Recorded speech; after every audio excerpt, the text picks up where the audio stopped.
Boop. Colby, did you know? Know what, Barry? Weakness compels strength. Betrayal begets blood. This is the law of the 9 lands.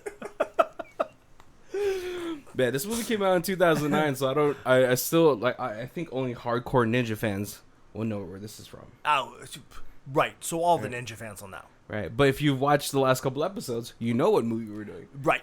Yes. What's going on, guys? My name is Barry. This is Colby. And this is Who Watches This.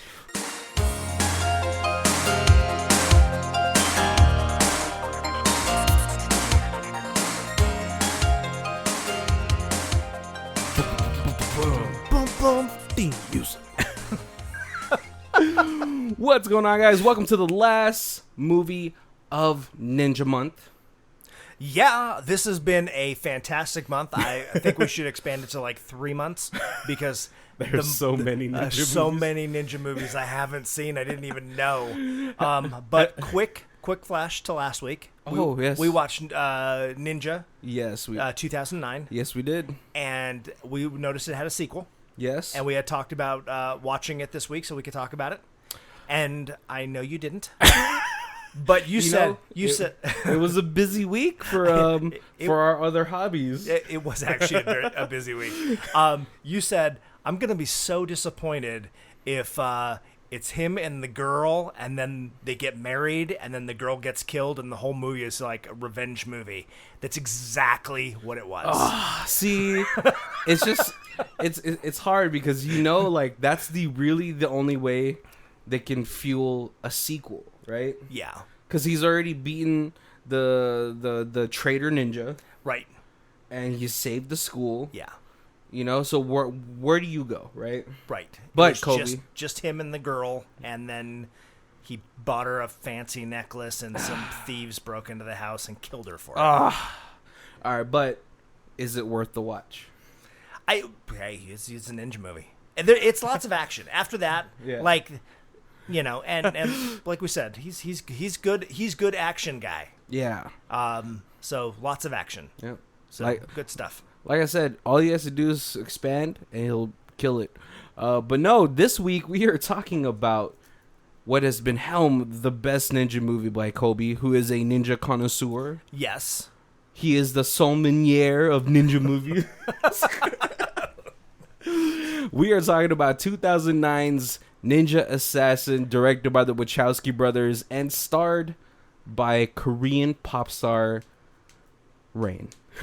And I didn't realize until this movie, like watching it yet again this week, as it ended, J. Michael Straczynski is a comic writer, and he wrote the screenplay. He's a big Spider-Man writer, and he wrote probably 75% of the episodes of Babylon 5, if there's any sci-fi fans out there. Oh, okay. Oh man, but you know what? See, I like that. I like comic book dialogue because it flows. Yes. Pretty naturally, right? But the only qualm that I had with this movie, right, is that a lot of Rain's lines, I don't know if this is maybe because he maybe started learning English when he got cast. No, he learned some English for Speed Racer. That's where the Wachowski brothers. Yes.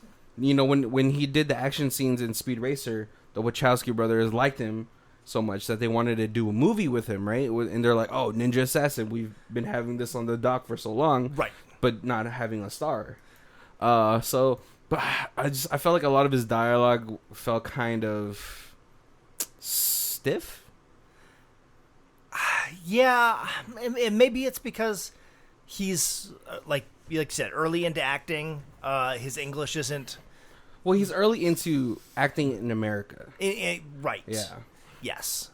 But maybe it was just his English or something. But just some of the dialogue that he was presented, like in the middle of the movie where he is captured by who I assume to be Interpol, right? Oh, yeah, basically, yeah. It's in Europe, right? Yep.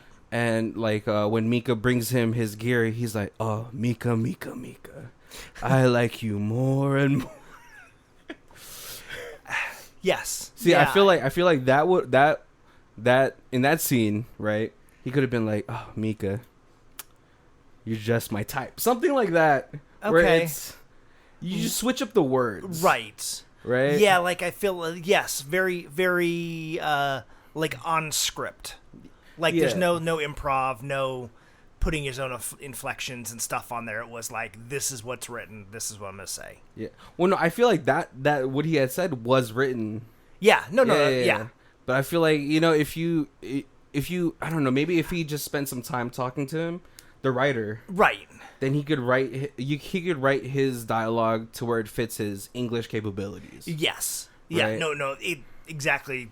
Kind of what I was like trying to say. But everything else about this movie, awesome. We have a good mixture. You could see the influences of like Japanese action in this movie. Right. So that I appreciated, because, you know, sometimes there's not enough blood in ninja movies, and this one is gushing. It is, and it's done like, it's great because it's the excess blood is always done like in the dark. Yeah. So like, even though it's like computer animated, like added in later blood, it's not so super obvious because it's done like the person who stabbed like in the dark corner. Yeah, I mean, man, but the power or like the abilities of these ninjas in this movie. See, and that's what I love it because like it doesn't seem like unrealistic. It just like super trained. Like, you know, if somebody spent their whole life, like this is Bruce Lee fighting. Like, cause I always felt like that. I was like, if there's one person in the world who could ever like throw a Hadouken, it's gonna be Bruce Lee. Like, he could probably throw like his little Chi Force ball, you know. Yes. What I thought was like what they're paying homage to in this ninja movie is the tales that people used to talk about when they would talk about a ninja. Yes. Of how they just come out of shadows. Right. Like you know, like in a certain Magic the Gathering card, you know, so some dothy type creatures, you know. Yeah. Because man, the first time in the opening scene, which has Sun Kang of Fast and Furious stardom, right? He was the gangster getting the tattoo. And who is the tattoo artist? Definitely a familiar face too, but I'm not sure. Yeah, because I know you know who the teacher is. Oh yeah, his name Sho Kosugi. Who still looks good for his age. Right. So he movie. was in our first movie, Ninja 3: The Domination. Yeah. But in this movie, he still looks. He does. Yeah, definitely. He's all that stuff. Now he's the old grizzled, like teacher instead of the student. Yeah. But in our opening scene, we have you know, just some Asian gangsters. You don't know if they're triad. You don't know if they're Yakuza. Right. Yeah. But everything is going fine. The old tattoo artist, old dude, he's been around the block. He's probably tattooed hundreds of gangsters. Right. But he notices a note or a letter that has nothing but black sand in it. Yeah. Which is the calling card of being assassinated. Which, you know what? You got to give it to ninjas. At least they give you a heads up when they're coming by. Right. And it was, I guess, specifically that the one of the 9 clans sent you the black sand. Oh, okay. Also, maybe they all have different calling cards, right? Yeah. Which we'll never get to see, but... Hopefully. People are going to watch or listen to this podcast, watch this movie... Petitions going out for like part 2 through whatever through 9. It's been what would it be, like 12 years now? It's time to make Rain the next Jet Li. Oh. Or Jackie Chan. Jackie Chan. Something, yeah. Right? Yeah. But no, and so the tattoo artist is like he's foretelling what's gonna happen, and obviously these Asian gangsters, they're just laughing because it's like, oh, ninja, ho ho ho. Right. Some of them are imitating little ninja stances. Yeah, because the tattoo artist won't even say it. It's Voldemort basically. Yeah. He's like, oh no, I cannot say the word. And then all of a sudden, the gore insinuates we get a dude who's top of top part of his face gets chopped off, and It's glorious. it's brutal. And obviously, all these guys, they don't know what's happening, so they start shooting into the air, and they all just chop like deli slices. Yeah. The little knived chains come out of like the shadows and chop off a leg or a hand. Oh yeah. Yeah, I definitely would have pooped my pants. Oh, right. Right. And then when we finally see the ninja come out, he comes off the ground like he was a part of the shadows. Yes. Oh, it's so cool. Right. But we learned we get a little bit of foreshadowing because the tattoo artist says, "I have survived one of their attacks because my heart is on the other side." Right, yes. Yeah, the deformity, and so his heart's in the wrong spot. But not this time, because that ninja heard it. Right. All ninjas have super hearing. From what we've seen from Rain, he hears heartbeats. Right. Then we flash a little bit forward. Well, I like it. We'll get to that. We'll get to it. Oh yeah, no. So we flash a little forward. Rain is, or what's it called? Riza is living in Berlin. We get he's doing laundry. Yep. And then he's helping this girl fold. Right. Bed sheet. This cute girl's flirting with him and saying, "I can help me fold my sheets." Yeah, but she's sweating a little too much. Maybe it's her first mission, but Riza's like, "Which clan are you from?" And then all of a sudden, her body is in the dryer. Like, jeez. Like, the ability for these ninjas to cut through people like a hot knife through butter. Right. How sharp are these swords? Oh, they're sharp. Right. They are. Yeah. And then we get a scene with Mika, who is a historian or a field researcher. For Interpol, and she has a partner who puts an upsetting amount of ketchup on his hot dogs. But she comes up with the whole thing is like, dude, ninjas are real. She's been researching all these assassinations. Right, from like the 1800s through current time. And she's like, ninjas are real, I'm telling you. So her partner digs a little bit deeper, digs too deep, alerts the ninjas. Right. Yeah, and she even goes as far as like to look into like the old saying was that like a ninja would kill somebody for 11 pounds of gold or something. 100 pounds of gold. Okay. And so then they started looking, and it was like all the current like money denominations from whatever country it was, all like broke down to equal that amount of gold. Man, that's a lot of gold. That's a lot of gold. But you would think if they got that much money, they could, give better accommodations to these ninjas dojos. Yeah, maybe they're just renting the place. It's high rental up in the mountains. Up in the... It's got a great view. Up in the Himalayas or something like that. No. There's 9 clans, so that's only one of their properties. Oh, that's the true. other properties may be bigger. Oh man, but yeah, so throughout this movie we get clips or little flashbacks of Riza growing up as a ninja, right? Yeah. A lot of these children in these ninja schools are all kidnapped children. Or orphans, yeah. Or orphans, right? So it's a mixed bag. We have some white kids in here. We have a lot of Asian kids in here. Unfortunately, I didn't see a black kid. I was like, man, I want to... That's true. We did not see that. Yeah. Maybe he was in the background somewhere. Or he's on a mission. Yeah. But we see the trials and tribulations Riza has gone through as far as training with sneak training, and we see the floorboards with the little... The squeaky nails, yeah. Yeah, and then make the floor squeak. You get your foot beaten with a rattan cane. Oh, I think that's like a bamboo cane or something. Yeah, it definitely left a mark. Yeah. We see his battles with his quote big brother Takeshi. Yep. Who is the traditional? He's the star pupil, and not the star pupil, but he's the most devoted to the school, right? Yes. And then we have clips of Kimiko. Because it's interesting because he's the most devoted to the school, And usually you have the one who's like the badass punk kid who's like, I'm better than this school, I should run this school. And here he's like the perfect student, but the school is of the ninjas are evil. So it's actually like, so even though he is like the ideal student, yes, he's still the bad guy. Yeah.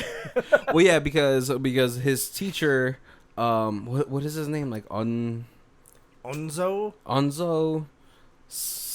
With her. Oh yeah, Lord Ozuno. Right. He favors Ryza the most because he shows the most potential. Yes. Right. As a kid, he's beaten Takeshi, but also as a teenager, when he gets hurt, he does their version of the wushu finger hold on his rib cage. Yep. And he's like, your first test is if you could last throughout the night. Yeah. Which by the end of the night, he is meditating the pain away. Yep.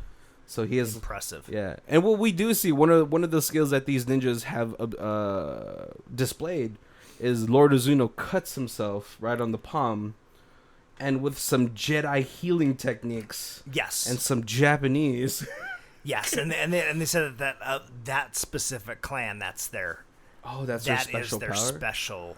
It isn't Lord Ozuno's technique. splash technique, because that's a pretty sweet one too. Yeah. Yep.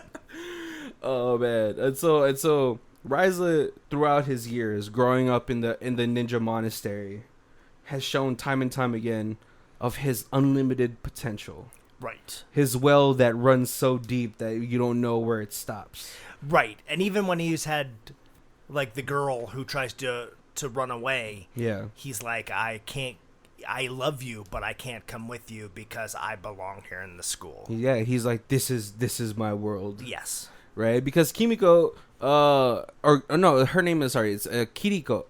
The whole time she has shown the only warmth is what I imagined from right. this school. Yeah. To Ryza. You know, and she also was a good student. We see her beat another student in hand-to-hand combat. Yep. But she refuses to cut him. And that's where she gets slashed in the face. Yeah. And then she gets punished, what I believe is like solitary, outside, probably for a week or two. Lips all chapped. Right. Perfect for a chapstick commercial.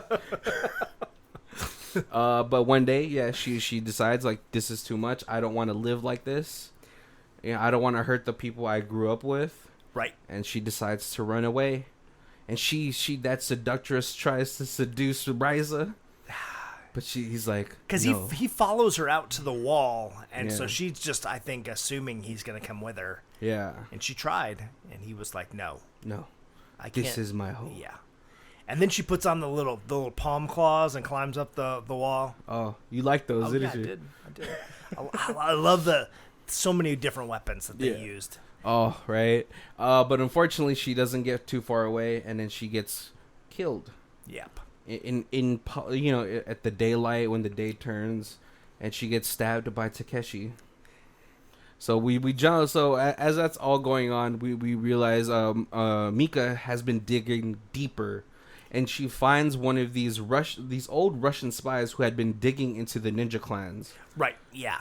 And he gets assassinated because he dug a little too deep. Yeah, and he was KGB, so yeah. It was one of those things you expect that person to be safe because Skills. He's got the he's Liam Neeson pretty much. right. But like one of the things that always like made me laugh about this scene or this little interaction with Mika and the KGB agent's wife. Yeah. Is like it's like if I went to your house, is like ask you some questions and then you're just like, oh, you know what? My dead significant other would love for you to have his prized possessions. I was like, you can't just give that to a stranger, right? But maybe it was like something. Yes, it came across like that. Maybe it was one of those things where he was like, "Hey, these are my secrets. If somebody ever comes poking around to solve my mysteries." Yeah, I mean, pretty much. I think for her, she was just like, "Oh, someone's finally looking into my husband's strange death." Yes. Yeah. Right. So that's how I took it. I just thought it was funny. But the moment she gets that, she pops in a tape, and we see Ryza on the tape fighting another ninja in New York City. Yep. And so this is where she has dug a little too deep. Her partner is now being investigated by everybody. Right. Because apparently the high up governments know about the ninjas because they're the ones that they hire to do the top secret assassinations in other countries or of super high ranking diplomats and stuff like that. So, yeah, because at this point now world governments are like pretty much the new shoguns. Yeah, and the ninjas are their private ninjas. Right. So all that's happening. Ryza goes to save Mika because she's dug a little too deep, and now he knows that they're onto her. Yeah. And so he saves. We get an awesome ninja fight.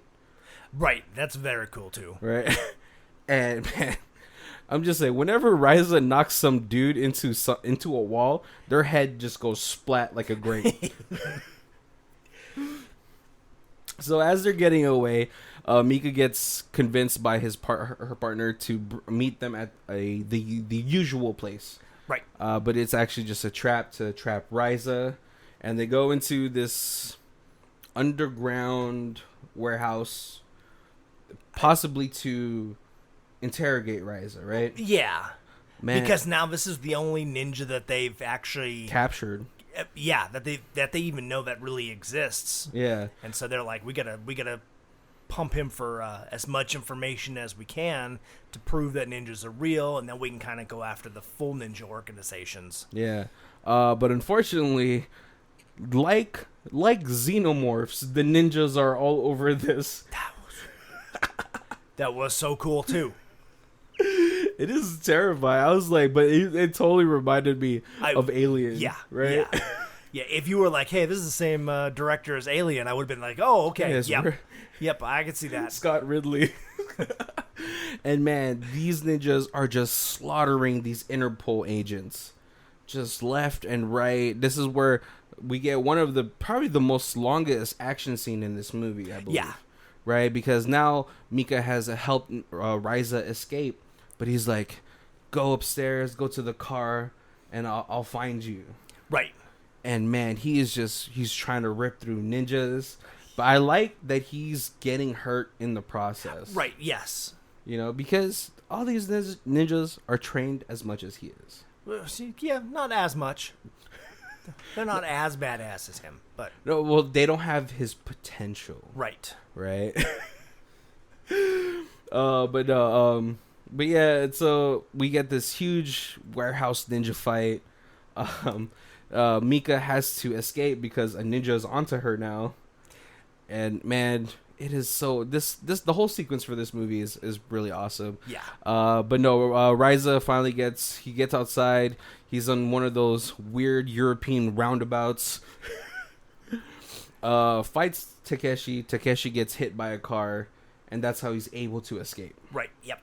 Now, at this point, Mika has this little small device that her partner had given to her.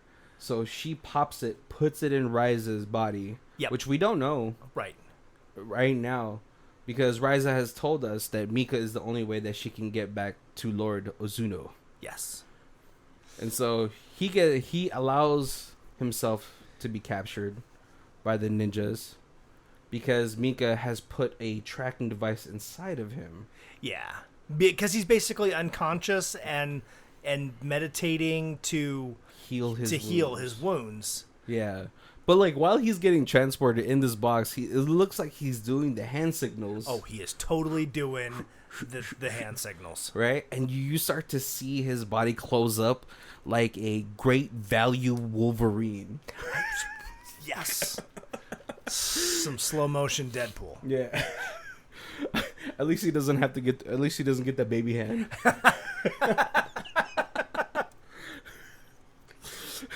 I think wasn't one of the lines in the Deadpool movie, he's like, "Oh, just imagine if I use it with my penis." Oh yeah, but this apparently has been Ryza's. It's his plan the whole time, right? Because before, as Lord Ozuno says, the mantra of like blood begets blood. This is the law of the 9 clans. Yep. He's all like, psych, and he spits out the tracker, and boom, comes in like Interpol SWAT. Yeah. And they are just mowing down ninjas because for once, the ninjas got surprised. Yeah. Right. Like if you from Ninja 3 Domination, you know that only a ninja can kill a ninja. So you can only assume that Ryza has killed all the real ninjas in the major battle in the warehouse. And these are all just ninjas in training. They haven't graduated to full ninja yet. So that's why they're allowed to be killed by you think they were short staffed on ninjas? Yeah. This is the junior high class. You think the other real ninjas are on unemployment right now? No, but yeah, like, I mean, hey, it's rough, because ninjas never get surprised, right? So they got surprise attack with bullets, bazookas. Right. They're not hitting them directly, but it's like area damage. Yeah. So, but Ryza is waiting in the training room, and he fights Takeshi and Takeshi's little goon squad. Yep. In a very still holds up action sequence of chain gang or kunai with chain. Yep. Fighting. Oh man, and this is brutal too. But the way that he's swinging this chain, the way it comes at you, I don't know if this movie was in 3D. I don't think it was, but I felt like that as well. There was a couple scenes where I was like, oh, I bet if this was in the theater and they did this 3D, that thing would be like whipping in your face. Right? But man, no, and then he finally he dispatches the goon squad, and he finally fights his brother Takeshi in their final encounter. Yep. And Takeshi also has a sweet personalized weapon. He has a shifting sword.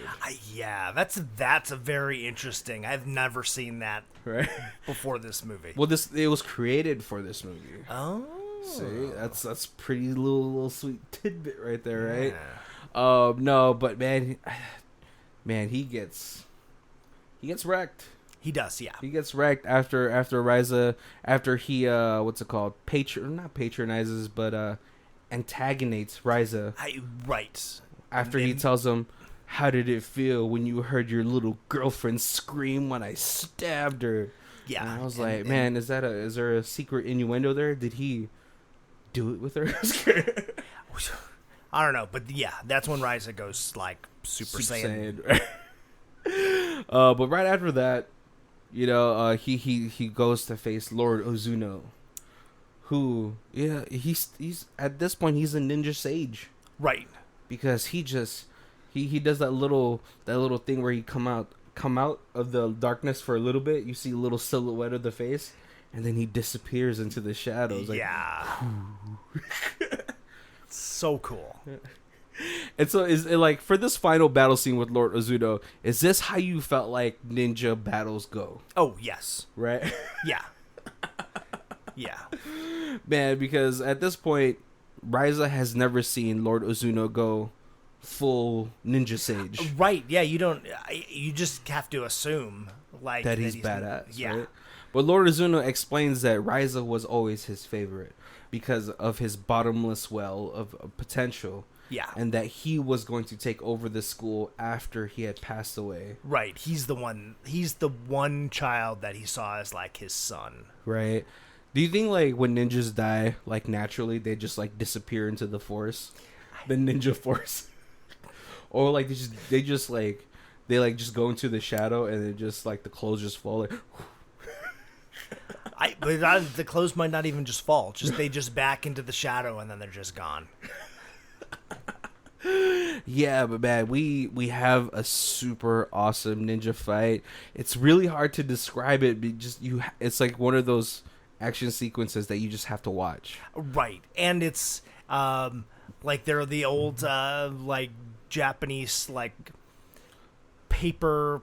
Oh yeah, like the tatami floors, the paper sliding doors. And since like the like there was bazookas and stuff like rocketing through. Everything's on fire, and so like they're going from like burning room to burning room. Yeah, this scene is just, it's shot so well. It's beautiful. But yeah, and at this point, for the most part of this fight, Ryza's getting bodied by Lord Ozuno, right? Yeah. He is flashing in and out of the screen. It's like he's like Scorpion from Mortal Kombat doing the backwards X or whatever into the other side, which is super unfair. It's almost ghost-like what he's doing, which I guess a ninja is supposed to be, right? Right. But it's not until Mika gets stabbed in the heart. You know, and impressively enough, Mika gets 2 shots on Lord Ozuno. Right. That's kind of like the turning of the tide. Right. Like, he is so focused on Ryza that she sneaks up and just pops 2 in the back. Yeah. But and it's not like, and he turns around like not like, oh, you shot me, but it's like really? You're going to shoot at me?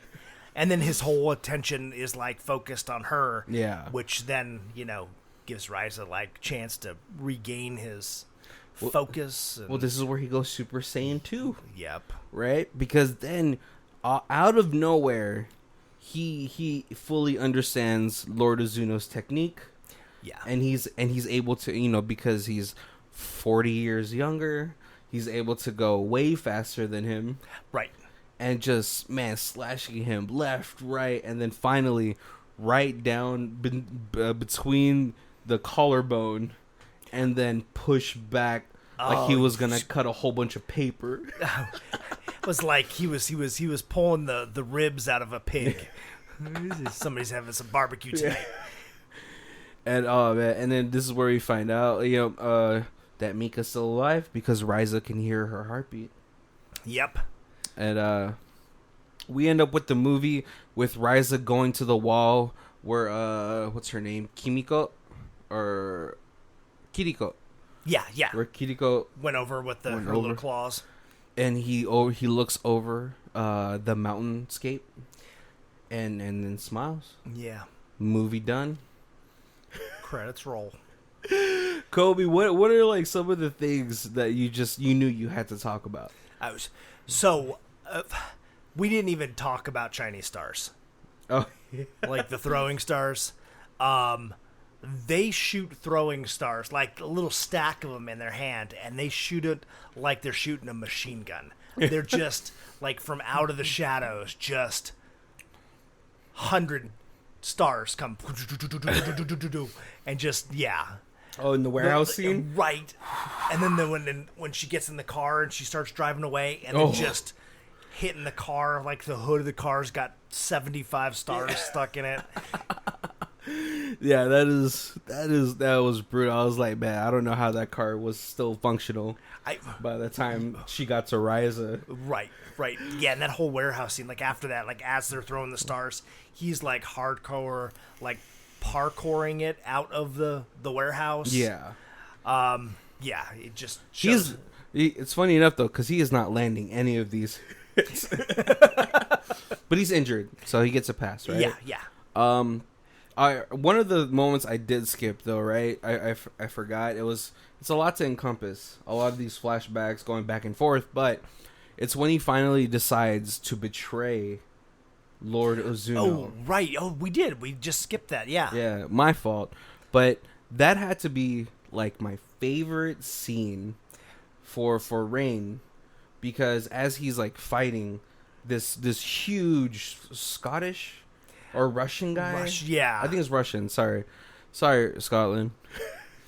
But when he's smashing this dude's head into the urinal, and the look on his face, like the emotion he had to exert, probably I don't know how many times he had to do that scene. Right. It's pretty raw. Right, and it's probably it adds more to the fact that like all this blood is splattering all over him. Yeah, and he's getting it's bloodlust or whatever it is. But I gotta say though, that Russian dude was tough. Yeah, because that's his first like his first assassination assignment, and like through his training and through what you watch and stuff, he goes in there with his like little stabby needle, and he's like stabbing the neck, and he's like, job done, and the guy's like, you think you could hurt me with a knitting needle? And this guy, blood is squirting out of this guy's neck, but he is just like a big old, like the Big Show kind of mountain of a man. Yeah. He kind of reminded me of, Jesus, what's Xavier's brother's name? The Juggernaut. Oh, Juggernaut, yeah. Yes. This dude's neck is as thick as a tree trunk. Yeah. But funny thing though about this whole fight scene, I remember when I used to take martial arts as a kid, and we were doing weapons and stuff, right? So like I got to class a little bit early because this is when I lived with my aunt and uncle in California, and I was talking to my teacher and I was asking him about like different styles and stuff. Right. And he was telling me, he's like, oh, there's also like the assassination type of knife techniques. And then it was so cool because I could see it in here, like when he goes for the artery into the thigh. Okay. And then when he tries to go for the muscles underneath the arm to try to like slice them off. Yeah. And I was like, man, and that guy is still like moving. Right. Yep. And then we get to the rooftop, and he's I don't know if he's done or if he knows that this assassination life isn't for him. Right. Yeah, because they're like go kill this guy, bring me his watch, and when he finally kills him, brings the watch back, he's like, keep the watch, and that way you remember your first kill. Yeah. And now we have this girl over here who also tried to escape like your old girlfriend did. Like, oh yeah. So you have to give her a stab so she blood begets blood. These are the laws of the 9 clans. Yeah, and at that point, that's where he's like, you know what? I will kill a stranger, but I'm not killing a friend. Yeah, but even before that, he was kind of almost done. He was like already at the breaking point, right? Yeah. Like he I think there's just, some people just have that nature that no matter what, they can't. Right. Yep. But he kills when he has to. Yeah. When it's against other ninjas, because according to Kosugi, only a ninja can kill a ninja. Right. Yes. Also, obviously he wants to take down this whole organization because it's, they're either kidnapping kids from their homes or not giving these orphans a good chance to live. Right. I mean, it is giving them a marketable skill. Right? But if I was a kid in this one, right, I would try to escape as well. But like after, like during a mission where I can kind of disappear into the crowd, Right. And then try to make my money just like Homeboy did in in the Ninja movie. Yeah. See, that's why that exactly. Ninja See, movie, they gave him a marketable skill, and then he became an assassin for a big corporation. No, I think he was just an assassin for himself. Oh well, yeah. And they they what's it called? Outsourced. Yeah. Their assassinations.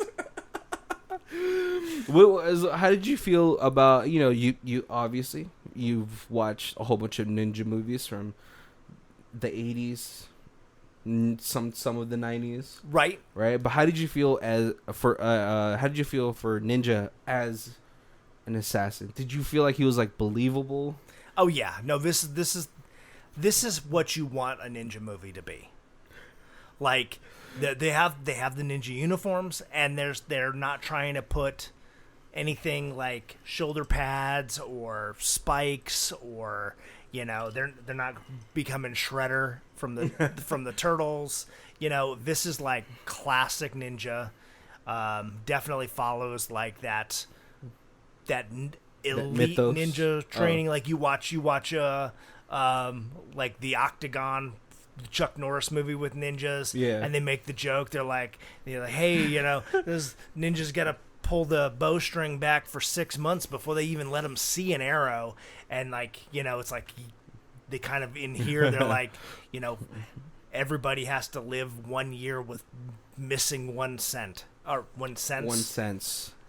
Which is missing 1 cent. Yes, everybody has to lose a penny, and then. But oh, yeah, so you like that part where that's ninja training. That's what they have to deprive themselves of each cent for 5 years. Yes, and then at the end to develop their 6th cent.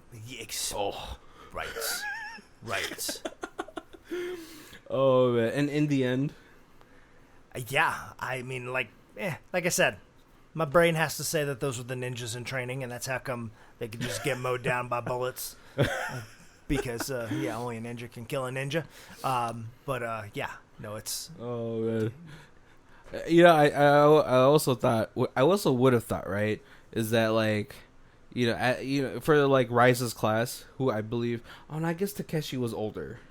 Right, because he kept referring to Ryza as little brother. Yes, yeah. Oh, okay, never mind. I was gonna say, like, I guess everyone goes through their or their losing the sense training, like, differently. Right. It's not like a high school. Like, all right, cool. Everyone in grade 11, no one can see for the year. Oh man. See, one of the things I really wish we can get a sequel because, we're supposed. There's 8 other clans. Right, yeah. So he has to stop all of them. Yes. Right, and then it'd be funny, like, in the middle, in the sequel, it could be an introduction of all the clans, and in the third movie, it could be the clan war. Right. And then, then you make a 4th movie where he leads the clans into, like, to one clan, and then he is the grand master that shows them the good way. Then they kind of go into like more of a samurai instead of like the ninja assassin, and they yeah. But unfortunately, I don't think we will get one because this movie only made $20 more million than the production. I'm ashamed of America. I remember seeing previews for this and like knowing I was like, I gotta see this opening weekend. Yeah. Because this is gonna be a fantastic movie. And I did. Yeah. What got me was in the scenes you got to see the switch sword. Right. And I was like, oh, awesome. What? They make those? Yeah. A little what's it called? A little trivia for everybody out there, right?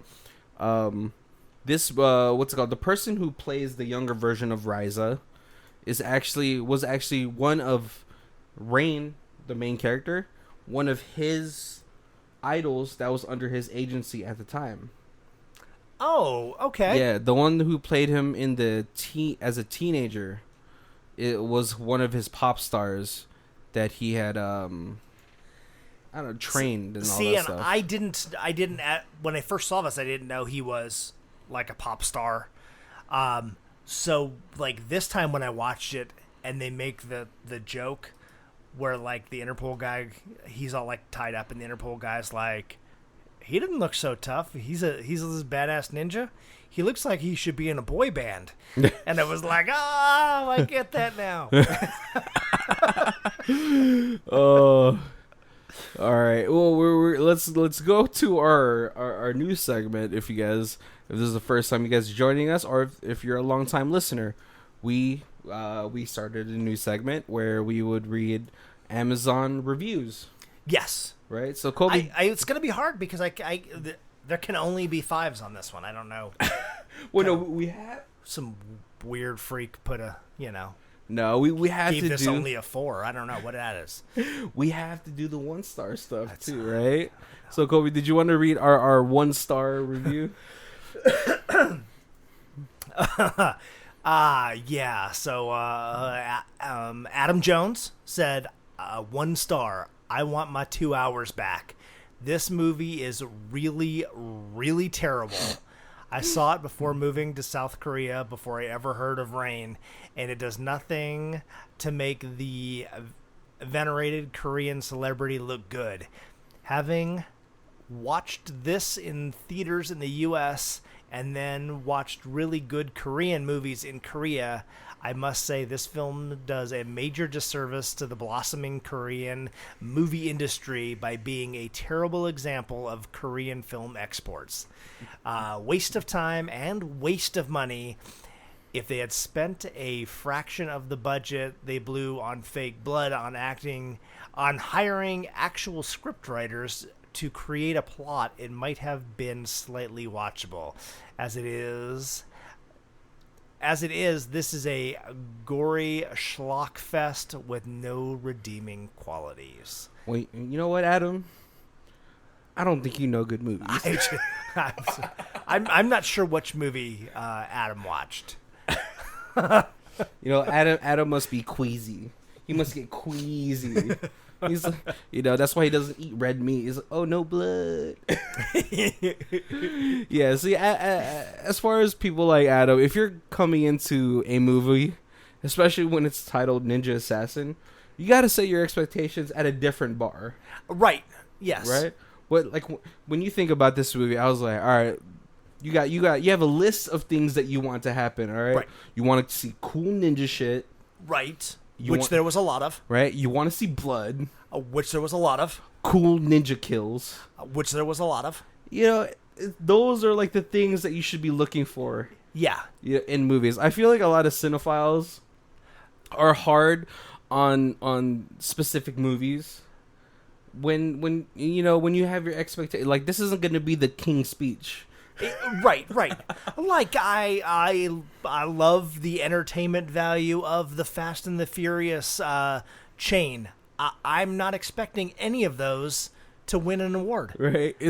But I still enjoy the action and the escapism for like a hour and 38 minutes. Yeah, 38 minutes. Yeah, you don't come into this movie expecting The Pianist.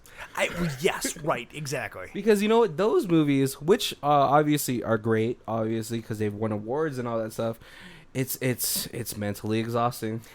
Right. And you need movies like Ninja Assassin, Ninja 2009. Right, you just turn your brain off and then just let it just enjoy. Right? You throw in some beer and some pizza. Right. Fun time. All right. Let's go to a 5-star review by a much more cultured person. Right, yep. We got Zoe Paris, 5 stars, Rain, shirtless. Oh, yeah. And it's really good action movie, too. This is a great action movie. I love the fast pace, love the plot, and thought it was an entertaining movie all around. I also have a lot of respect for Rain, who trained hard for this movie, transforming himself from a skinny pop singer to someone who really resembles what an actual ninja might look like. The performances for this one would expect a martial arts film. I can't say the whole Ninja Clan Revenge Plot is original, but I can say it was made for a gruesome, blood-filled ninja gorefest, and that is what makes a ninja movie cool. That's all I'm really gonna read. Right. Yeah. This lady wrote a a couple more paragraphs of praise. So let's just let's read the things that she has capitalized. Rain is totally hot and running around shirtless throughout the movie. Most of the movie. Rain shirtless. Awesome. 50 Shades of Rain. I take it she's a fan of the main actor. Oh, I had to count how many packs he had in this. This dude had an 8-pack in this movie. Wow. Yeah. I would have not needed any plot to look at Rain for over an hour, but this movie has an actual plot too. This movie satisfies on so many levels. Gore, action fans will get all the blood they want, and the rest of us will love looking at Rain and looking and looking. I hope Rain makes more movies either way. I enjoyed this a lot and would recommend it to anyone who is a fan of action movies or to anyone who wants to check out Rain. Either way, this movie didn't disappoint. Yes, thank you, Zoe. A+ review, Zoe. Oh man! All right, so we are coming up to our hour. Hope you guys have enjoyed the episode so far. If this is the first time you guys are joining us, the way that we do our review set is stream it, DVD it, Blu-ray it, and Ultimate Box Collection. Now, because Sho Kosugi's in this movie, you could throw in a Sho Kosugi set. Yeah. Yes. Yes. This is 100% a Blu-ray. At least. Right? Because it can only get better. Right. Yeah. You know, the blood splatters cleaner. You know, it's some of the qualms also having this is sometimes it's too dark. Mm-hmm. You know, it's not Alien versus Predator too dark. Right. But but I guess it fits into the fold, right? It's supposed to be dark and mysterious because it's ninja stuff. Right, because they hide in the shadows. So so most of the movie's done at night, and so yep, totally we excuse it. so yeah, totally for me, same thing. I would get this Blu-ray. It's just a really fun movie. You know, it's one of those movies that if someone hasn't seen it, you want to show it to them. You're like, dude, you want to watch some cool ninja shit? Yeah, right. Yeah, so like we start the week, we have like Ninja 3. When somebody's like, you want to see a movie that's like way over the top, let's watch this first 15 minutes of Ninja 3 when he destroys the entire Phoenix police department. In daytime, like at a golf course. But when you're like, you want to see a ninja movie, watch this. Right, like a legit how a ninja would actually look like movie. Yeah, this movie. Yeah, you know it's funny too because when you're in his when we had the shots of him in his apartment, it's just a bed in the corner. He's having udon with hot water. Yep. You know, just straight up just the nutrients that he needs. No seasoning. Yep. Because there's no other way he's gonna keep that 8-pack if he puts some salt on that. I already wanted to be a ninja at like 12 years old. If I would have seen this movie then, who knows where my life would have, what direction it would have headed. Well, I definitely think, I don't know if at that time when you were 12, I don't know if there's any Asian supermarkets here that you can get just udon. It's true. Yeah. It's true. May have to go with just Top Ramen. Oh, Jesus. Unseasoned Top Ramen. Oh, man. Yeah, this movie, best ninja movie to date. Are you waiting for another ninja movie to dethrone this movie? I would love to see what they have to do to knock this out. In my head, this is Ninja Scroll. Like live action? Live action. Yeah. Well, I think Ninja Scroll would be an over-the-top ninja movie. Right, yeah. Because Ninja Scroll, the anime itself, and the manga, is pretty... It's pretty over the top, yeah. And there's a lot they have to cut out. I love that kind of stuff, but yes, that would certainly take that from... This is like that, like one step above realistic... Mm-hmm. And then, but like Ninja Scroll, like you're pushing that into like almost like full sci-fi movie. Yeah. And also, there's a lot of scenes in Ninja Scrolls that you just will not translate well in live action. Yeah, they would be animated. Yeah. Like. All right, guys. Well, hope you guys have enjoyed the episode. Make sure you check out the show notes. We have all our affiliate links. So if you guys want to help support our channel or our podcast, use those because you're gonna use Amazon anyway. Absolutely. And like jump on our Facebook, our links below. It's probably the easiest way to show us some love. Give us some thumbs up and give us some comments.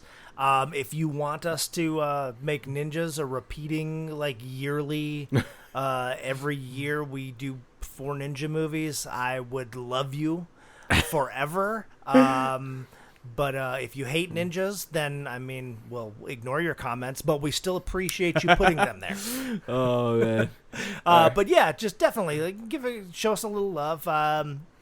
Let us know what you like, what you don't like. Hey, if you got any suggestions of ninja movies we haven't seen, or categories, or movie subjects that we haven't done, let us know. We'd be happy to to do something. Yep. Hope you guys enjoyed the episode. My name is Barry. This is Colby. And this is Who Watches This. If you guys want to check out who does our theme music, it is Lee Rosevere. It's called Arcade Montage, and it's on our album, Music for Podcast 3 album, and her Bandcamp is down below. Thank you.